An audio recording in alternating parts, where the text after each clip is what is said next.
चल दिए शिवाजी के भारी जमतिया हो और जमतिया हो लेके आइए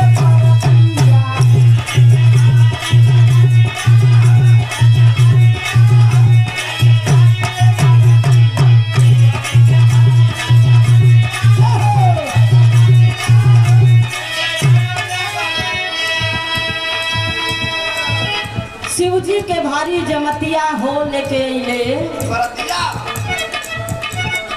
दुल्हा जात हो यहाँ कितना बढ़िया व्यवस्था से हाथी पर घोड़ा पे, लेकिन भगवान भोलेनाथ का देखा सवारी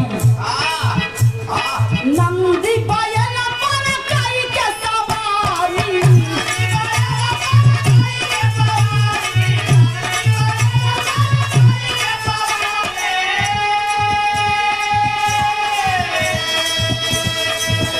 एकदम अड़बंगी भेष बनाई है, बुढ़वा का भेष बनाई के नंदी बैल पे सवार होई के वो सीधा नहीं उल्टा बैठ गए। नंदी बैल पर कई के सवारी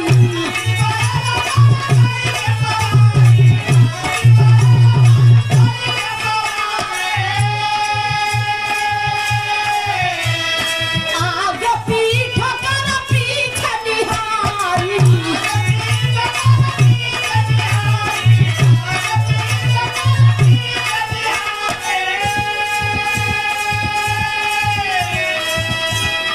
भूत प्रेत संघतिया हो लेके आइए बरतिया।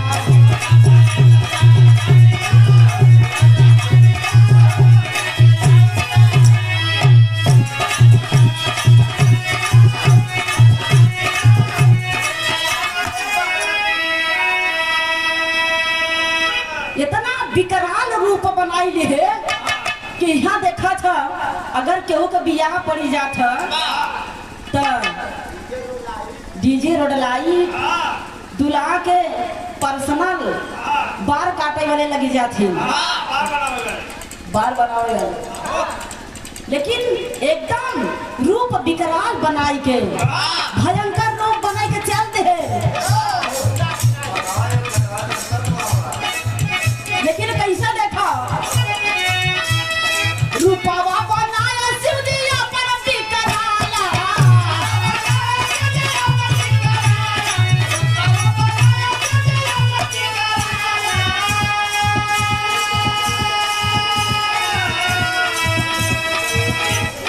सनवा में बिच्छू काला सारा पके माला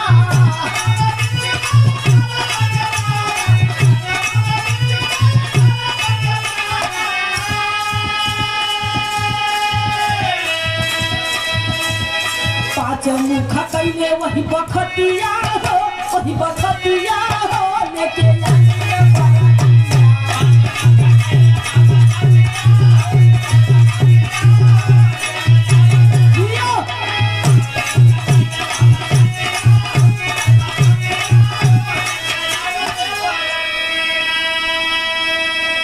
अरे बाप रे बाप, इतना विकराल रूप बनाए, कान में बिच्छू गले सर्प के माला, 5 मुख बनैले है, 5 मुख के बतावा दुल्हा पंचमुखी रूप में और उल्टा बैठ के चल दे। नंदी महाराज पे उल्टा वासा बैठ गए और अपने बारात के लेके चली दी। जब लेके चल दी तो देखा हो का बात 1000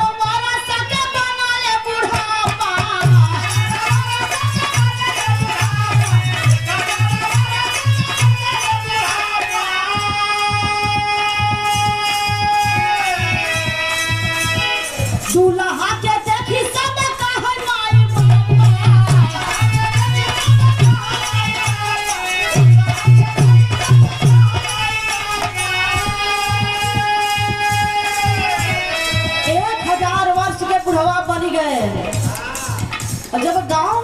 बारात हिल गई।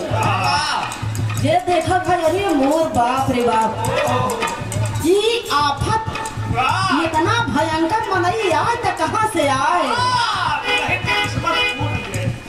गवाना में आई गई फतिया, अरे फतिया हो लेके आई बरातिया।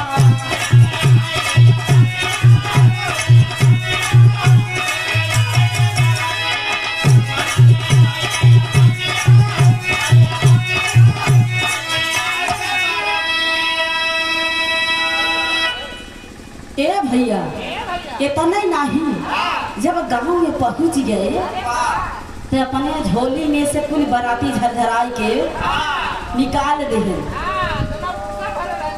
जब निकाल दी है एकदम अंड बंड बराती, केहू के एक हाथ तो केहू के उहब नहीं, केहू के एक गोट तो केहू के उहब नहीं। तो यही पे गीत गावत ही,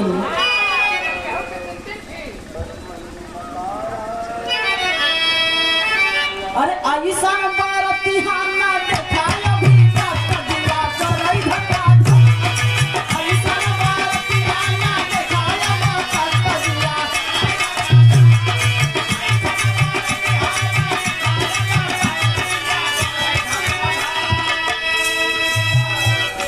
केहू के ये कपाल, केहू के हरियाणा।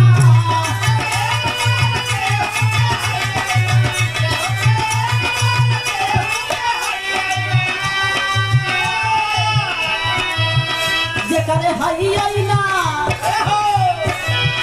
जेकरे हरियाणा चले कपा पगिया चले कपा।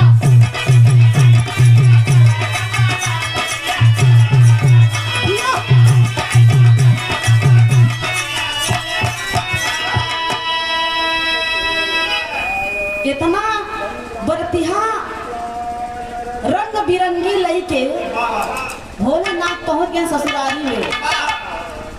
ससुरारी में जब पहुंचे, गांव के लोग भागे लगे, कहे अरे भागा यार भागा, कहाँ गाँव है, कहाँ गांव में आफत आई है। कहा यार तो बारात अगे बात, कहे बारात छोड़ पहले जान बचावा।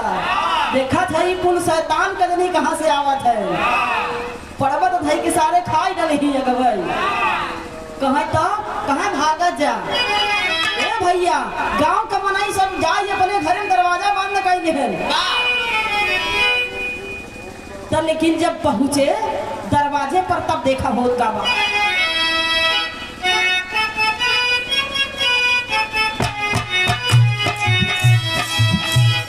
मैं ना माई सोच के आरती उतारी,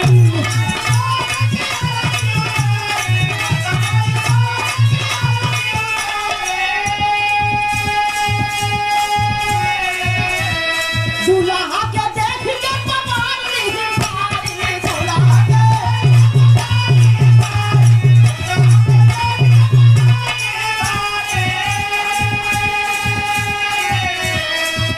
अरे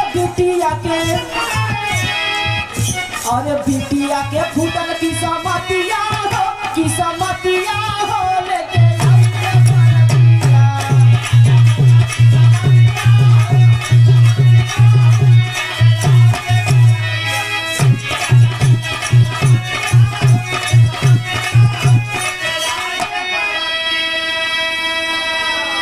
अरे भैया माई मैना जब पहुंची, सोची चली दुल्हा के आरती उतारी अपने दामाद के। हम जैसे थारी लग बहुत ही देखता ही बात, थारी और पवार को भगी। अरे मोर बप्पा रे दुल्हा भाई, कहा ऐसा दुल्हा, अरे बाप रे बाप, हमारे बिटिया के करम फूटी गया। बताओ यही अगुवाई नारद करन हा, ऐसे ही दुल्हा हेरे ना। बतावा हमार सोना जैसा लड़की 1000 वर्ष के बुढ़वा संगे बियाह करत है। अरे हम ना बियाह ना करब, वगैरह माई मैना चदिन पर आई। नारद के बुलावे लगे, हे नारद यहाँ आवा जल्दी से। बात हो लगी बाबू, लेकिन देखा होत का बा।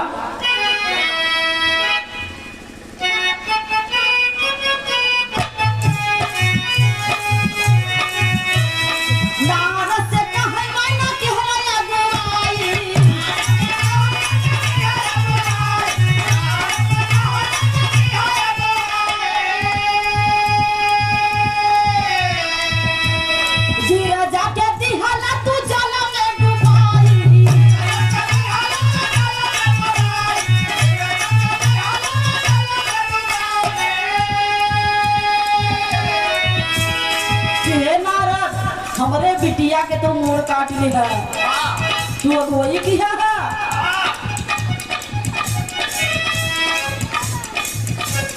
छूटल नहीं तो हरिया दतिया हो लेके आइए बरतिया।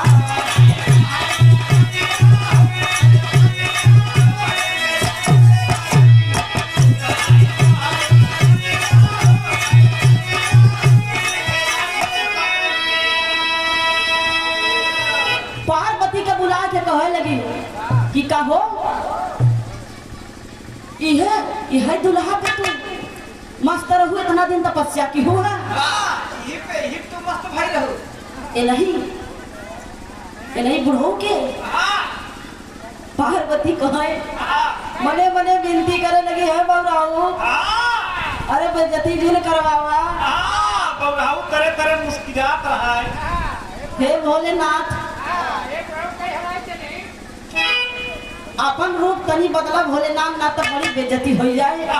हमार माई बाबू बियाह न करी बारात लौट जाए। हे भोलेनाथ, नाथों के नाथ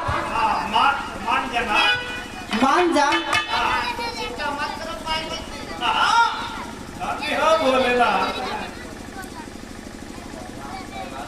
लेकिन देखा भगवान भोलेनाथ माता पार्वती के हृदय के बात तो समझ गए। कहे पार्वती अगर तोहार विचार बात अब हम तनी बढ़िया रूप बनाई गई, अब हो गवा जो हंसी मजाक हो गया।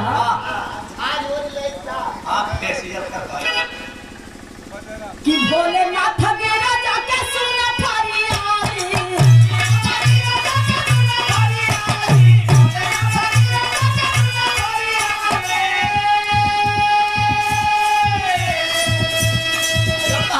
शिवा सुंदर रूपा बने तब भइली सारी।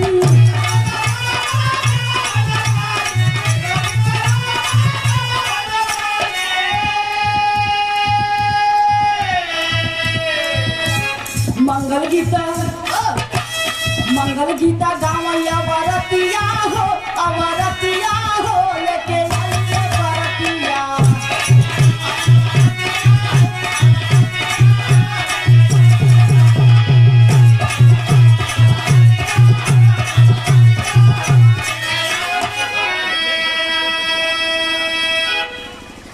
बढ़िया रूप बनाए, सब कहा अरे है क्या बात है, ई दुल्हा देखा ऐसा क्या बात, ऐसे दुल्हा तीनों लोग में क्यों नहीं बा। लगी सब बखान करे लगी, बलैया ले लगी, घराती मेहरारू जुट के खूब बढ़िया बढ़िया गीत गावे लगी, संपन्न बियाह करवावे लगी। लेकिन देखा लास्ट लाइन में कहना बा,